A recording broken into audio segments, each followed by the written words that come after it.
നമ്മളിന്ന് സന്ദർശിക്കുന്നത് പത്തനംതിട്ട ജില്ലയിലെ കോന്നിയിൽ സ്ഥിതി ചെയ്യുന്ന ആനക്കൂടാണ്. തിങ്കളാഴ്ച ഒഴിച്ച് മറ്റെല്ലാ ദിവസവും ഇവിടേക്ക് പ്രവേശനം ഉണ്ടായിരിക്കുന്നതാണ്. രാവിലെ 9:30 മുതൽ വൈകുന്നേരം 6:30 വരെ.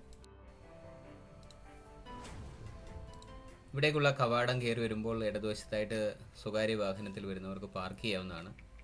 ഈ പാർക്കിങ്ങിൻ്റെ ഉൾപ്പെടെയുള്ള തുക നമുക്കവിടെ എൻട്രി ടിക്കറ്റ് എടുക്കുന്നിടത്ത് പേ ചെയ്യാവുന്നതാണ്.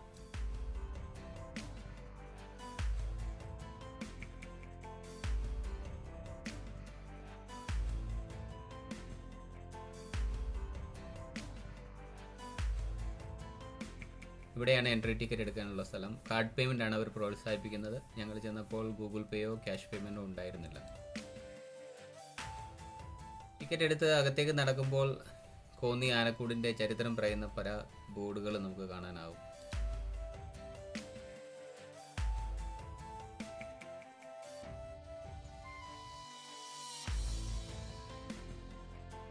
നമ്മൾ കയറി വരുന്നുണ്ടേ ആനക്കൂട്ടിൽ കാണാൻ സാധിക്കുന്നത് ഒരു കുഞ്ഞ് ആനക്കുട്ടിയാണ്.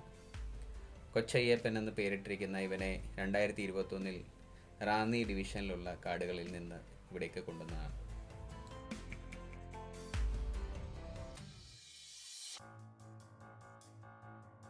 എന്തെങ്കിലും അപകടം മൂലം അമ്മയാനയിൽ നിന്ന് ഒരു കുട്ടിയാന കൂട്ടം തെറ്റിപ്പോകാൻ സാധ്യതയുണ്ട്. പക്ഷേ അങ്ങനെയുള്ളൊരു സാഹചര്യത്തിൽ എൻ്റെ അമ്മയാന അതിനെ രക്ഷപ്പെടുത്താനായിട്ട് എന്നെ കഴിവതും ശ്രമിക്കുമെന്നാണ് അറിയാൻ കഴിയുന്നത്.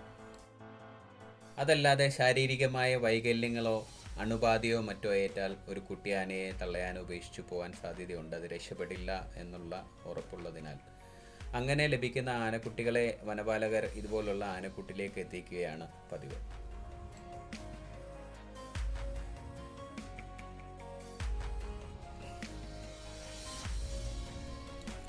ഇതുപോലുള്ള കുട്ടിയാനകളുടെ പുറത്ത് അനേകം രോമങ്ങളുണ്ട്. ഇവനെ ഇപ്പം അങ്ങോട്ട് കുളിപ്പിച്ചതേ ഉള്ളൂ, അതുകൊണ്ടാണ് അധികം രോമങ്ങൾ നമുക്ക് കാണാൻ സാധിക്കാത്തത്. 6 ആനകളെ വരെ ഒരുമിച്ച് നിർത്തി പരിപാലിക്കാൻ പറ്റുന്ന രീതിയിലാണ് ഈ ആനക്കൂടിൻ്റെ നിർമ്മാണം. തമ്പകം എന്ന തടിയാണ് ഇതിനായിട്ട് ഉപയോഗിച്ചിരിക്കുന്നത്. 1810 കോന്നി ഭാഗത്ത് ആനപ്പിടുത്തം ആരംഭിച്ചതെങ്കിലും ആനക്കൂടിൻ്റെ നിർമ്മാണം നടന്നത് 1942 അക്കാലത്ത് കാട്ടിലെ വാരിക്കുഴികളിൽ ആനകളെ വീഴ്ത്തി ഇവിടേക്ക് കൊണ്ടുവന്ന് പരിശീലിപ്പിച്ച് കൂപ്പുകളിൽ തടി പിടിക്കാനും ഉത്സവത്തിനും മറ്റും ഉപയോഗിക്കുന്നതായിരുന്നു പതിവ്. കരയിലെ ഏറ്റവും വലിയ സസ്തിനിയായ ഈ ജീവിയുടെ സ്വഭാവ സവിശേഷത്തെപ്പറ്റി ഋഗ്വേദത്തിലടക്കം പരാമർശിക്കപ്പെട്ടിരിക്കുന്നത് കാണുമ്പോൾ നമുക്ക് മനസ്സിലാക്കാൻ സാധിക്കുന്നത് ആനകളും നമ്മുടെ സംസ്കാരവും തമ്മിലുള്ള ആ ബന്ധത്തിൻ്റെ പഴക്കത്തെപ്പറ്റിയാണ്. ആദ്യകാലങ്ങളിൽ രാജകൊട്ടാരങ്ങളിലും യുദ്ധങ്ങളിലും ഭാഗമായിരുന്ന ആനകൾ പിൽക്കാലത്ത് മനുഷ്യന് ഭാരമേറിയ ജോലികൾ ചെയ്യുവാനുള്ള സഹായിയായി കൂപ്പുകളിലേക്കും മറ്റു സ്ഥലങ്ങളിലേക്കും വന്നു. ഭാരമേറിയ ജോലികൾ ചെയ്യുവാനായി യന്ത്രങ്ങൾ എത്തിയപ്പോൾ ഉത്സവ പറമ്പുകളിലേക്കായി മാത്രം ആനകൾ ഒതുങ്ങി. കയറി വന്നപ്പോൾ തടികൾ കൊണ്ടുണ്ടാക്കിയ ആനക്കുട്ടിയിലുണ്ടായിരുന്ന ആനക്കുട്ടിയല്ലാതെ 4 വലിയ ആനകളെ കൂടി ഞങ്ങൾക്കിവിടെ കാണുവാൻ സാധിച്ചു. പൊക്കത്തിൽ മേൽക്കൂരയുള്ള വശങ്ങൾ കെട്ടിമറയ്ക്കാത്ത സ്ഥലത്ത് ചങ്ങല കൊണ്ട് ബന്ധിച്ചാണ് ഇവയെ പാർപ്പിച്ചിരിക്കുന്നത്. വളരെയധികം ആഹാരം കഴിക്കുന്ന ഒരു ജീവിയാണ് ആന. കഴിക്കുന്നതിൻ്റെ 75% ദഹിക്കാതെ പുറത്തേക്ക് പോവുകയാണ് പതിവ്. ബാക്കിയുള്ള 25% നിന്ന് ശരീരത്തിന് ആവശ്യമായ ഊർജം കണ്ടെത്തേണ്ടതിനാൽ ആനകൾ ഏറെ നേരവും ഭക്ഷണം കഴിച്ചുകൊണ്ടേയിരിക്കുന്നു. ഇവിടെയുള്ള ഓരോ ആനകളുടെ പേരും പ്രായവും അതാത് ആനകളുടെ മുമ്പിലായി എഴുതി പ്രദർശിപ്പിച്ചിട്ടുണ്ട്. കെനിയയിൽ 2024 ജൂൺ മാസത്തിൽ പുറത്തു വന്ന പഠനങ്ങൾ തെളിയിക്കുന്നത് മനുഷ്യനെ പോലെ ആനകൾ അന്യോന്യം പേരുകൾ വിളിച്ച് സംസാരിക്കുമെന്നുള്ളതാണ്. മനുഷ്യനും ആനയുമല്ലാതെ ഒരു ജീവജാലങ്ങളും ഇങ്ങനെ ചെയ്യുന്നതായി ഇതുവരെ തെളിയിക്കപ്പെട്ടിട്ടില്ല.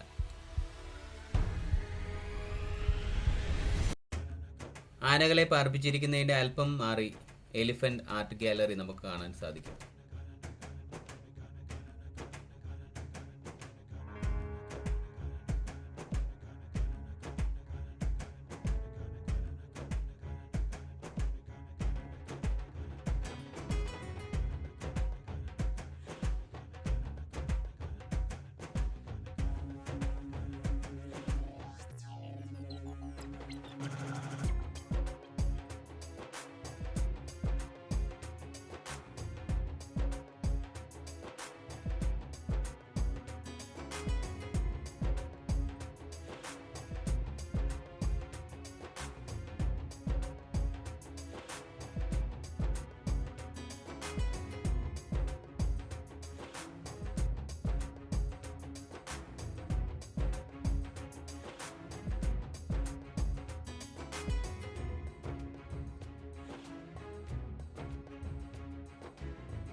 ഗാലറിക്ക് തൊട്ട് സമീപത്തായിട്ട് നമുക്ക് ഒരു തുളസി വന കാണാൻ സാധിക്കുന്നതാണ്.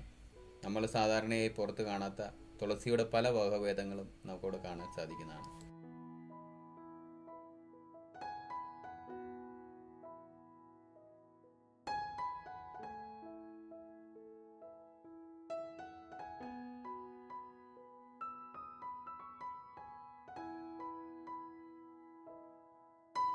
നമ്മൾ തുളസി വനത്തിൻ്റെ അരികിലൂടെ എത്തിച്ചേരുന്നത് എലിഫന്റ് മ്യൂസിയത്തിലേക്കാണ്.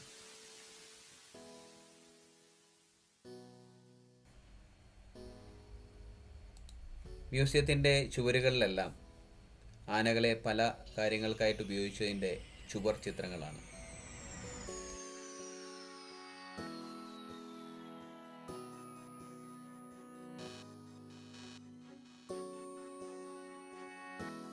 മ്യൂസിയത്തിനകത്തേക്ക് കയറി ചെല്ലുമ്പോൾ നമ്മളെ വരവേൽക്കുന്നത് ഒരു ഏഷ്യൻ ആനയുടെ പ്രതിമയാണ്.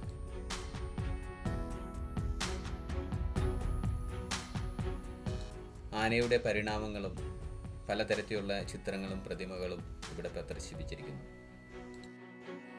അസുഖങ്ങളോ ശാരീരികമായ അസ്വസ്ഥതകളോ ഇല്ലെങ്കിൽ ആഫ്രിക്കൻ ആനകൾ ഒരിക്കലും കിടക്കാറില്ല എന്നുള്ളത് കൗതുകത്തോടു കൂടിയാണ് അറിയാൻ സാധിച്ചത്. ഏഷ്യൻ ആനകളിൽ ആണാനയ്ക്ക് മാത്രമാണ് കൊമ്പുള്ളത്, പെണ്ണാനകൾക്ക് കൊമ്പുണ്ടാവാറില്ല. എങ്കിൽ ആഫ്രിക്കൻ ആനകളിൽ ആണിനും പെണ്ണിനും കൊമ്പ് മുളയ്ക്കാറുണ്ട്.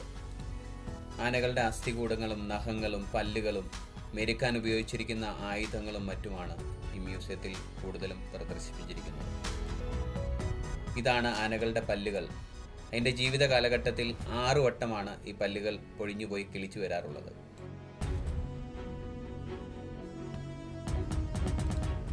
ആനകളെ കാലങ്ങളായിട്ട് മനുഷ്യൻ പല രീതിയിൽ മെരുക്കിയെടുക്കുകയാണ് ചെയ്യുന്നത്. ഒരിക്കലും ആനകൾ മനുഷ്യനോട് ഇണങ്ങുകയില്ല എന്നുള്ളതാണ് വിദഗ്ധരുടെ അഭിപ്രായം. അതുകൊണ്ടാണത്രേ വന്യമായ ആക്രമണങ്ങളിലൂടെ വർഷങ്ങളായി കൂടെയുള്ള പാപ്പാനെ പോലും കൊല്ലുന്ന കാഴ്ചകൾ നമ്മൾ വാർത്തകളിലൂടെ കേൾക്കുന്നത്. പണ്ട് കാലങ്ങളിൽ ആനയെ വാരിക്കുഴിയിൽ വീഴ്ത്തി പിടിച്ചിരുന്നതിൻ്റെ ഒരു ചെറിയ മിനിയേച്ചർ രൂപം ഇവിടെ ഉണ്ടാക്കി വെച്ചിട്ടുണ്ട്.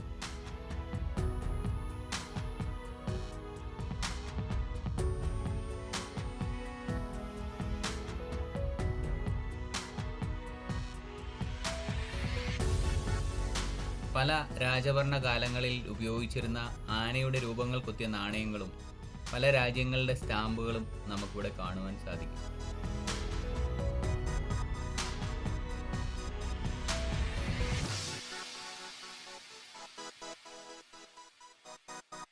കൂപ്പുകളുടെയും മറ്റും ഒരു മിനിയേച്ചർ രൂപവും ഒക്കെ ഇവിടെ ഉണ്ടാക്കി വെച്ചിരിക്കുന്നത് നമുക്ക് കാണാൻ സാധിക്കും.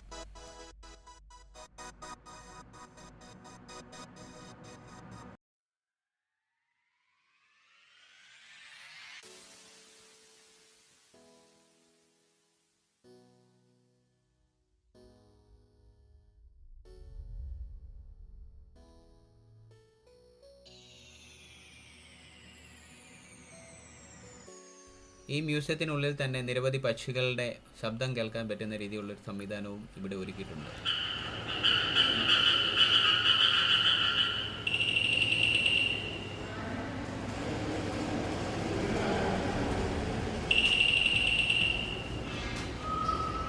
മയില്, കാട്ടുവഴി, ചെങ്കണ്ണി. ഓക്കെ, ആനകളിൽ വലിപ്പത്തിൽ മുൻപൻ ആഫ്രിക്കൻ ആനകൾ തന്നെയാണ്. ആനയുടെ നഖങ്ങൾക്കിടയിൽ മാത്രമാണ് വിയർപ്പ് ഗ്രന്ഥികൾ ഉള്ളത്. ദൈവം അതിനാൽ ഇവറ്റകൾക്ക് വലിയ ചെവികൾ നൽകിയിരിക്കുന്നു. ആ ചെവികൾ ആട്ടിയും ശരീരത്ത് മണ്ണും ചെളിയും ഒക്കെ വാരിയിട്ടും ഒക്കെയാണ് ആന ശരീര ഊഷ്മാവ് നിയന്ത്രിക്കുന്നത്. ചൂട് കൂടുതലുള്ള ആഫ്രിക്കൻ വനാന്തരങ്ങളിൽ കാണപ്പെടുന്ന ആനയുടെ ചെവികളാണ് നമ്മുടെ ഏഷ്യൻ ആനകളുടെ ചെവികളെക്കാട്ടിൽ വലിപ്പമുള്ളതും.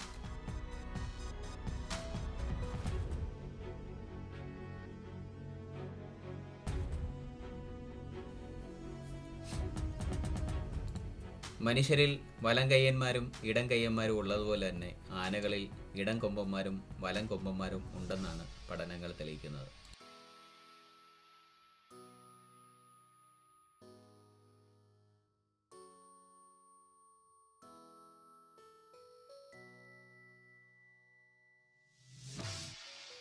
മ്യൂസിയത്തിന് തൊട്ട് മുമ്പിലായി നമുക്ക് കാണാൻ സാധിക്കുന്ന ഒരു ചിൽഡ്രൻസ് പാർക്കാണ്. കുട്ടികൾക്ക് അവിടെ ഏറെ നേരം ചെലവഴിക്കാവുന്നതാണ്.